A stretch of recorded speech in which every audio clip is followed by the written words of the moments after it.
Fort Matanzas, Florida Coastal Environment, National Park Service logo. The exterior of the block-built fort, Jim Gleason, park volunteer.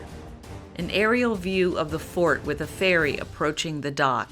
Fort Matanzas National Monument is at the southern end of Anastasia Island and covers about 300 acres. Within those 300 acres, there are a series of remarkable, unique, and beautiful ecosystems. Footage of a turtle, bird, and moth. Aerial footage of the listed environments. To the east is the Atlantic Ocean, a beautiful Atlantic beach, extensive sand dunes, and what is called a dune meadow.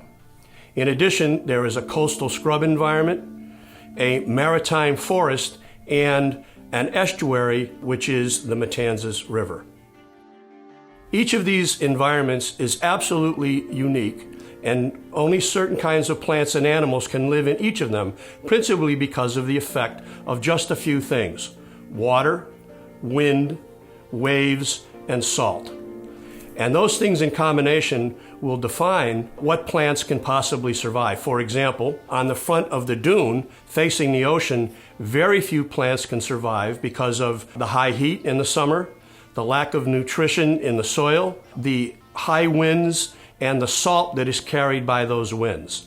And as you move further away from the ocean, the plants begin to become more diverse and larger, again because of avoiding the effects of salt. Once you get to the maritime hammock, which is a coastal canopied forest, you find a completely different set of plants because, again, it is further away from the ocean. And here you begin to find large live oaks, eastern red cedars, and many other types of plants. And then we have an estuary, which is basically a semi-enclosed body of water that has both fresh water and access to the sea. In the case of the estuary that is adjacent to the National Monument, the route to the sea is through Matanzas Inlet. Aerial views of the hammock, estuary, and inlet.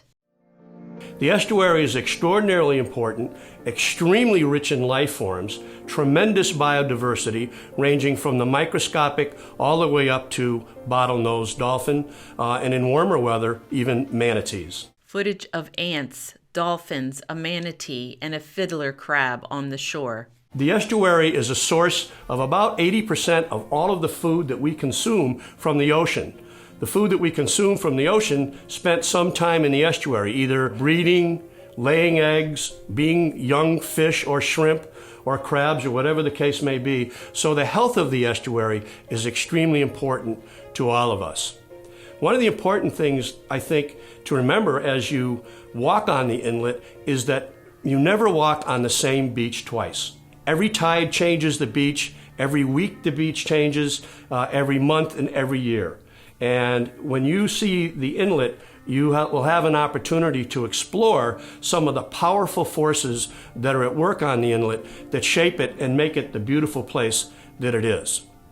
We hope that you will take advantage of the beautiful nature trails and paths and walkways that lead to and along the beach at Matanzas Inlet. It is an absolutely remarkable environment and well worth your time to visit and explore. For more information, visit www.nps.gov/FOMA, Facebook.com/Fort Matanzas NPS, National Park Service logo, St. Johns County Tourist Development Council logo, culture around every corner, St. Augustine and Ponte Vedra, culture around every corner logo, a service of the St. John's Cultural Council.